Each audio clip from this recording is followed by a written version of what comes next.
What's up, everybody? Welcome back to Motor City Sports Central. I'm Alex. Happy to be back at you with another video. And football season is upon us, guys. And you know I am all about my Detroit Lions on this show. Training camp has opened up for many teams across the NFL.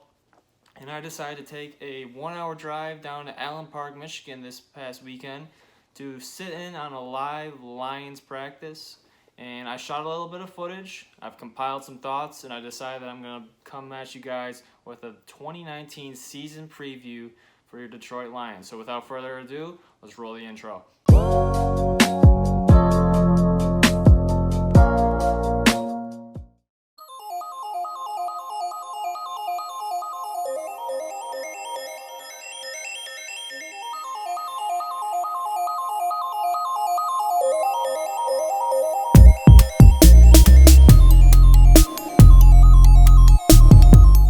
I have not been this excited for a Lions season since I began to love the game of football, love following the game of football, and there's a good reason that you guys should be as well.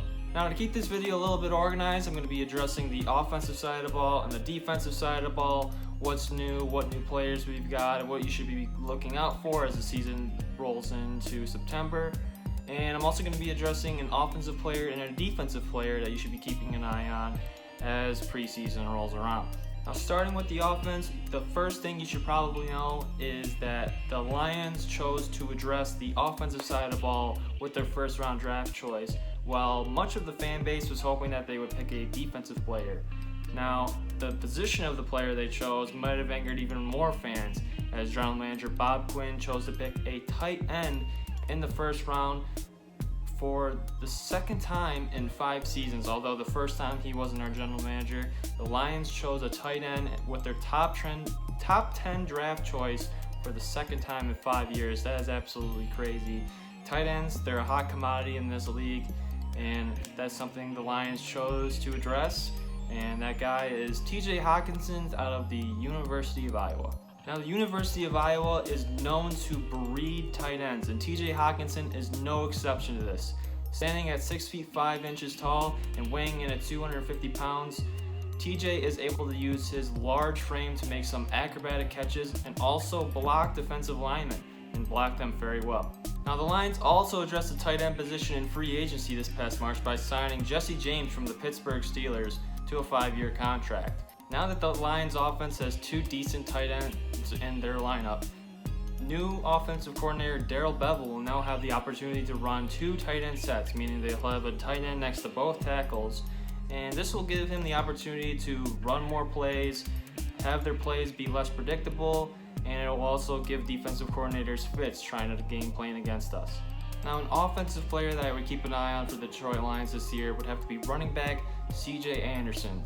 CJ joins us from the 2018 NFC champions Los Angeles Rams and just signed a 1-year contract with us a couple months ago. A lot is going to be asked of starting running back Kerryon Johnson this year, and I think in order for him to find success, he's going to need a reliable backup, and I think CJ Anderson will fill that role quite nicely. Much better than LeGarrette Blount did this past season, I can assure you that much.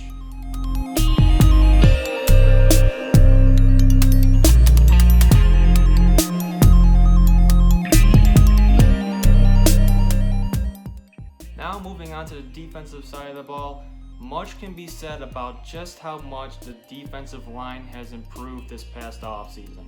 Not only is Damon Snacks Harrison back for another season in the Honolulu Blue, not only has Trey Flowers joined the team via free agency this past March, not to mention he's a Super Bowl champion, but Mike Daniels has just signed a 1-year contract to join the Detroit Lions after being cut by the Green Bay Packers this past week. The best part about this Mike Daniels deal is he decided to sign with the Lions after turning down offers from 9 different NFL teams, with some teams offering more money than Detroit did. Mike Daniels is signing a 1-year, $9.1 million contract, and the reason why he decided to sign with the Detroit Lions is to have the opportunity to play for head coach Matt Patricia, saying he is a genius. I'm not air quoting like he's not a genius. I absolutely believe that Matt Patricia is a defensive genius. I'm just saying that this is what Mike Daniels said. Big time free agent, Mike Daniels decided to overlook the somewhat unsuccessful past that this team has had, and is looking at the coaching staff, looking at the opportunity to represent Detroit, looking at the opportunity to make a splash in the NFC North this year. And this is a good sign of things to come for many off seasons down the road from here, as for signing big free agents like Mike Daniels is. Now, a player you should look out for on the defensive side of the ball may not start right away and may not even be known by you casual fans out there. I'm talking about safety Tracy Walker, who was taken in the 3rd round in last season's draft. Tracy boasts great speed, has great length, and can get to any spot on the football field with ease, just as any safety should be able to do. With Glover Quinn leaving the team via retirement this past season, look for Tracy Walker to sort of burst onto the scene and maybe solidify a role in this new and improved defense for the Detroit Lions. So that's it. It's been a very busy offseason for the Lions, and now it's time for them to get down to business. We got preseason games coming up just next week, and I can't wait to see who wins out position battles and who gets to be in the starting lineup week 1 against the Arizona Cardinals. Now, as for my prediction, I'm going to predict that the Lions have 10 wins and 6 losses, and they will win a playoff game come January. Yes, I said it. The Lions are winning a playoff game this year. So that's my time for this video, guys. Thank you so much for watching. I really appreciate it. Be sure to keep up with my videos this season by clicking the subscribe button down below. Go Lions, and peace out.